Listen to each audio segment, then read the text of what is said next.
جی السلام علیکم. امید ہے آپ لوگ خیریت سے ہوں گے. مجھے ریگولرلی واچ کر رہے ہوں گے. یہ بڑا امپورٹنٹ بلاگ ہے. آپ کے پاؤں تلے سے زمین کھسک جائے گی جب آپ کو میں حقیقت بتاؤں گا اور حقیقت سے پردہ اٹھاؤں گا تو یقیناً آپ سر پکڑ کے بیٹھ جائیں گے کہ جو ارامی بانڈ ہے وہ ایسے ہی ہے جیسے ردی کے کاغذ ہوتے ہیں. وہ کیسے اور کیوں، یہ میں آپ کو بڑی ڈیٹیل کے ساتھ بتاؤں گا. آپ نے میرے بلاگ کو شروع سے لے کے آخر تک دیکھنا ہے. اور سب سے پہلی میری گزارش یہی ہے کہ پلیز مجھے سبسکرائب کریں، لائک کیا کریں، شیئر کیا کریں، کمنٹس لکھا کریں. سبسکرائب کر کے بیل آئیکن کو لازمی پش کریں تاکہ میری جو بھی لیٹسٹ ویڈیو ہے اس کا نوٹیفیکیشن آپ کو پہنچے. تو پرائز بانڈ کے متعلق جو میں آپ کو انفارمیشن دینے جا رہا ہوں وہ کچھ اس طرح ہے کہ آپ صرف یہ فرض کر لیں کہ آپ نے دو ہزار میں پرائز بانڈ 10 لاکھ روپے کے لیے تھے. 2000 میں آپ نے 10 لاکھ کے کیے تھے. اب 2024 ہے، یعنی کہ 24 سال ہو گئے ہیں آپ نے 10 لاکھ کے بانڈ لیے تھے. میں اسے 24 سال نہیں گنتا، میں اسے 20 سال گنتا ہوں. اب جو میں آپ کو بات بتانے جا رہا ہوں وہ بڑے غور سے سننے کی ہے. مثال کے طور پہ آج سے 20 سال پہلے جب آپ نے 10 لاکھ کے پرائز بانڈ لیے تھے تو اگر آپ وہی اماؤنٹ بینک میں رکھتے تو 10 لاکھ پہ آپ کو 2 لاکھ روپیہ سال کے بعد پرافٹ ملنا تھا. یعنی 5 سال بعد آپ کی اماؤنٹ ڈبل ہو جانی تھی. اور 2000 سے لے کے میں ابھی 2024 نہیں 2020 تک کی کاؤنٹ کرتا ہوں تو یہ 4 مرتبہ 5 سال ہو گئے. تو اگر آپ نے 10 لاکھ کے پرائز بانڈ لیے تھے تو آپ نے ہر سال 2 لاکھ روپیہ لوز کیا. 5 سال میں آپ نے 10 لاکھ یوز کیا، آپ لوز کر گئے. اور اگر یہی عرصہ آپ 20 سال کا لگا لیں تو اس کا مطلب ہے کہ 10 لاکھ کو آپ 4 سے ضرب دیں تو 40 لاکھ روپیہ بن جاتا ہے. میری بات اگر نہیں سمجھے تو میں آپ کو دوبارہ بتاتا ہوں. 10 لاکھ پہ سال بعد آپ کو ملتا ہے 2 لاکھ روپیہ پرافٹ. تو 5 سال بعد آپ کو کتنا ملا؟ 10 لاکھ. یعنی آپ کا 10 لاکھ ہو گیا 20 لاکھ. اور اگر آپ نے پرائز بانڈ لیے ہوئے ہیں اور کوئی بڑا پرائز نہیں نکلا تو آپ سمجھ لیں کہ 5 سال میں آپ نے 10 لاکھ روپے کا نقصان کر لیا. اور اگر پھر بھی آپ نے پرائز بانڈ رکھے ہوئے ہیں تو اگلے 5 سال میں پھر 10 لاکھ کا نقصان، اگلے 5 میں پھر اور اگلے 5 میں پھر. یعنی آپ نے 20 سال میں 40 لاکھ کا نقصان کر لیا. چلے اب میں آپ کو دوسری طرف سمجھاتا ہوں.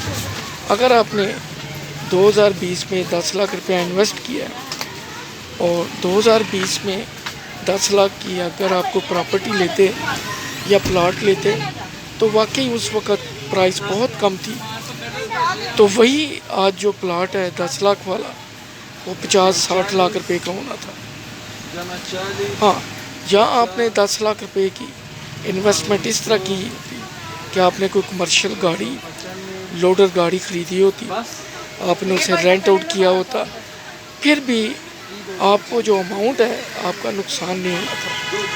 لیکن پرائز بانڈ میں ایسے ہو گیا کہ 2000 میں جو آئل کا پیکٹ 50 روپے کا تھا وہ آج 500 روپے کا. یعنی اس وقت آپ کا جو 200 روپے کا پرائز بانڈ تھا اس میں آئل کے 4 پیکٹ آتے تھے. ایک پرائز بانڈ 200 روپے میں آئل کے 4 پیکٹ آتے تھے. اب وہی 500 روپے میں ایک پیکٹ آتا ہے.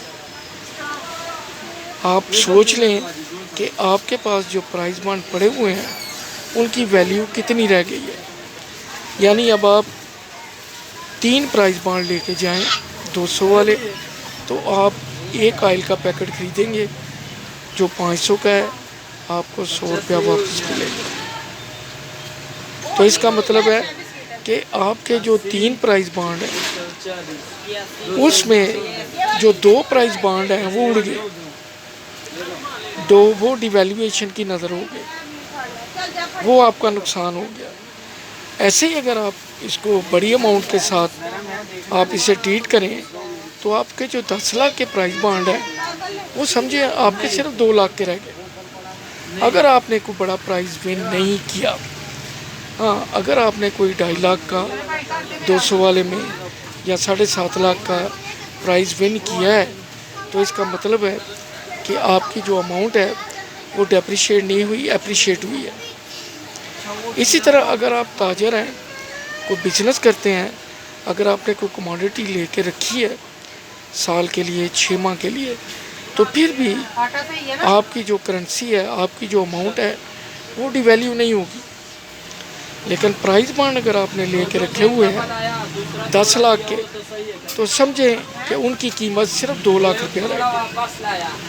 اگر آپ نے وہی بینک میں پیسے رکھے ہوتے تو 10 لاکھ 5 سال بعد 10 لاکھ ساتھ جڑتا تو 20 لاکھ ہو جاتا، اور 20 سال میں وہ 40 لاکھ ہو جاتا۔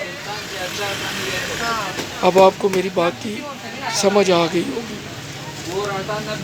تو ابھی 2 چوائسیں ہیں آپ کے پاس، یا تو آپ کو پرائز بانڈ میں ہی انویسٹ کیے رکھیں ان کو، لیکن اس میں شرط یہ ہے کہ آپ کے پرائز بانڈ نکلنے چاہیے۔ لیکن اگر نہیں نکلے ہیں تو پھر آپ سوچیں کہ آپ نے کتنا لوز کیا ہے۔ بینک کا سود ٹھیک ہے، حرام ہے، کچھ لوگ اسے اچھا نہیں سمجھتے، میں بھی اچھا نہیں سمجھتا۔ پرائز بانڈ میں چلو لک ہے، اگر آپ کی لک فیور کر گئی تو ٹھیک ہے، اگر نہیں تو چلو کوئی بات نہیں، اماؤنٹ آپ کے پاس پڑی ہے۔ لیکن اس میں سب سے بڑا جو نقصان ہے وہ یہ ہے کہ آپ کے جو پرائز بانڈ ہیں وہ تو ردی کے باو ہو گئے۔ اگر آپ بازار میں کوئی بھی چیز لینے جاتے ہیں پرائز بانڈ بیچ کے تو آپ اندازہ کر لیں کہ آپ کو ملے گا کیا۔ یہی تقسیم آپ آٹے کے ساتھ دے لیں، چاولوں کے ساتھ دے لیں، دالوں کے ساتھ دے لیں۔ جو اس وقت چاول 30 روپے تھے، چینی 30 تھی، آج چینی 150 ہے، چاول 300، 350، 400 روپے کلو ہیں۔ تو پرائز بانڈ پڑے ان کی ویلیو اتنی کم ہو گئی ہے کہ میرا خیال ہے اب آپ نے میری بات اگر غور سے سنی ہے تو یقیناً آپ پچھتا رہے ہوں گے یا سوچ رہے ہوں گے کہ واقعی ہم سے غلطی ہوئی ہے۔ لیکن اگر آپ نے یہ اماؤنٹ بینک میں رکھی ہوتی تو وہاں پہ آپ کو انٹرسٹ ملتا تو پھر آپ کو لاس نہیں ہونا تھا۔ ہاں آپ یہ بھی کر سکتے تھے کہ آپ 5 سال 10 لاکھ روپیہ بینک میں رکھتے، 5 سال بعد وہ 10 لاکھ 20 لاکھ ہو جاتا، وہاں سے آپ 10 لاکھ اٹھاتے اور وہ پرائز بانڈ میں ڈال دیتے۔ میری بات کو سمجھ گئے ہیں؟ پھر آپ ویٹ کرتے، اگر 5 سال میں کوئی پرائز بانڈ نہیں نکلا تو پھر اگلے 5 سال میں آپ کے اکاؤنٹ میں پھر 10 لاکھ جمع ہو جانا تھا، 5 سال کا جو فائدہ ہے پھر آپ 10 لاکھ کو اٹھاتے اور ان کے پھر پرائز بانڈ لے کے رکھ لیتے۔ اس طرح آپ کو نقصان نہیں ہوتا۔ میں چونکہ بینک میں رہا ہوں، تقریباً میرا 20 سال کا عرصہ فارن بینک میں گزرا، تو سب سے مشکل ہے ہاؤ ٹو ارن منی، اور اگلا ہے ہاؤ ٹو انویسٹ منی۔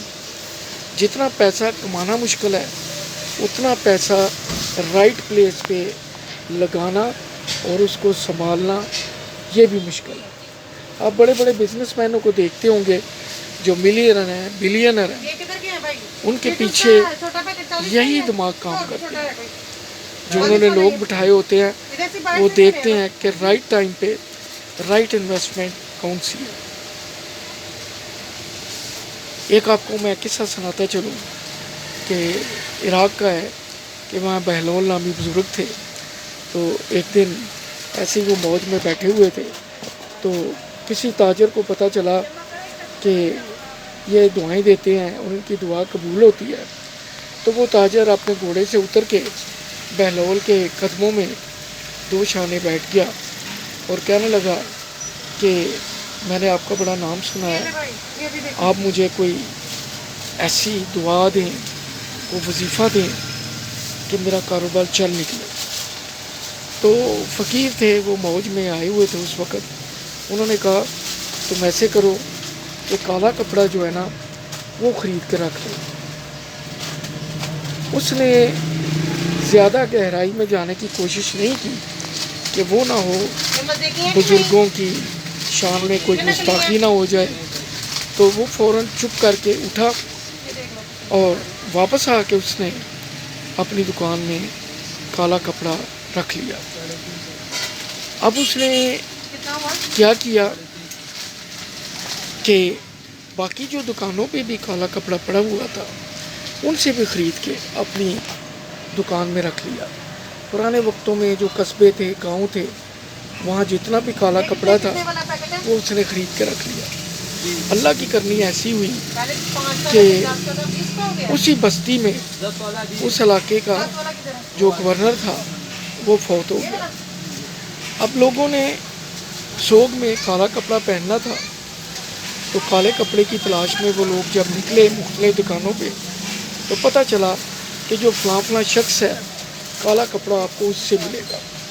تو سارے لوگ اس کی دکان پہ جمع ہونے شروع ہو گئے، ایک لائن لگ گئی۔ اس نے اپنی مرضی کا ریٹ لگایا اور اس نے خوب پرافٹ کمایا۔ اس کا جتنا بھی کالا کپڑا تھا سارا بک گیا، بہت خوش ہوا۔ اب وہ بزرگوں کی خدمت میں دوبارہ حاضر ہوا۔ اس نے کہا چلو اب جا کے ان سے کوئی نیا وظیفہ پوچھتے ہیں اور کسی نئی آئٹم کا پوچھتے ہیں کہ میں کہاں پہ انویسٹ کروں۔ اس دفعہ اس نے غلطی یہ کی کہ گھوڑے پہ بیٹھا ہوا تھا، نیچے نہیں اترا، بے ادبی کے زمرے میں آ گیا۔ گھوڑے پہ بیٹھے بیٹھے اس نے پوچھا کہ میں نے پہلے میں بہت زیادہ پروفٹ کمایا ہے، جو آپ نے مجھے کالے کپڑے کا کہا تھا تو بڑی ریل پیل ہوئی ہے میری، تو مجھے آئندہ کے لیے بھی کوئی بزنس ٹپ دے۔ اللہ والے تھے، بزرگ تھے، انہیں پتہ تھا کہ اس بندے نے کیا کیا ہے۔ اس بندے نے سستا کپڑا خرید کے مجبور لوگوں کو مہنگے داموں بیچا ہے۔ اللہ والوں کو پتہ چل جاتا ہے۔ اس دفعہ وہ گھوڑے پہ بیٹھا بیٹھا اس نے جب پوچھا تو بزرگوں نے کہہ دیا کہ تم ایسے کرو کہ خربوزے بیچا کرو۔ خربوزوں کا جیسے ہی سیزن آیا اس نے منڈی سے بہت زیادہ خربوزے خریدے اور بہت زیادہ کیا۔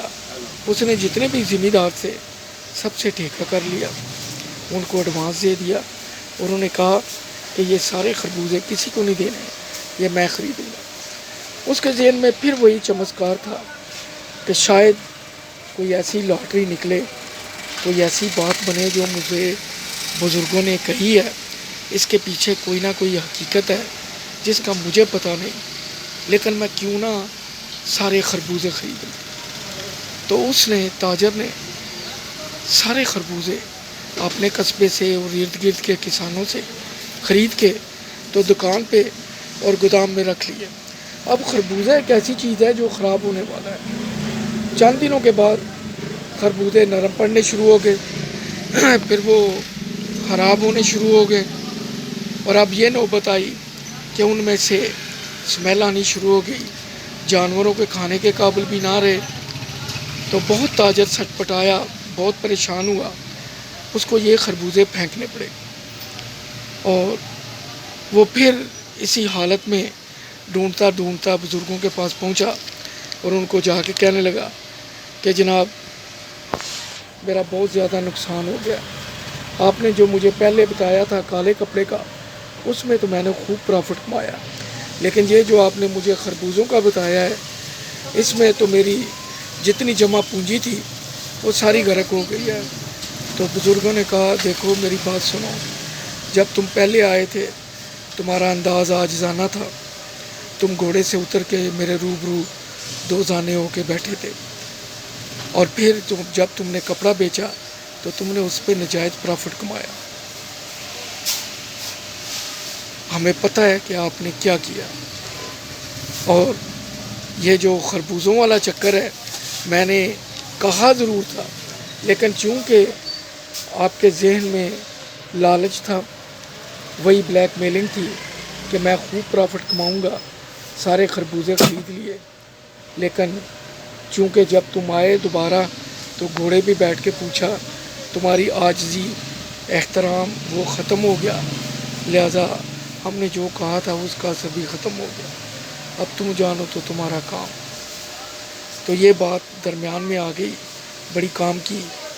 تو کہنے کا مقصد یہ ہے کہ ہم مڈل ایسٹ میں رہا ہوں، ہم نے وہاں عمانیز کو سچ پوچھے تو گاڑیوں میں بٹھا دیا، جو گدھوں پہ سفر کرتے تھے، جو جھونپڑیوں میں رہتے تھے ان کو فلیٹوں میں بٹھا دیا، اور جن کو ڈنگ کاروبار کا نہیں آتا تھا ہم ایز اے بینکر ان کو گائیڈ کیا، ان کی کمپنیاں اسٹیبلش ہو گئیں، آج وہ ملینر ہے۔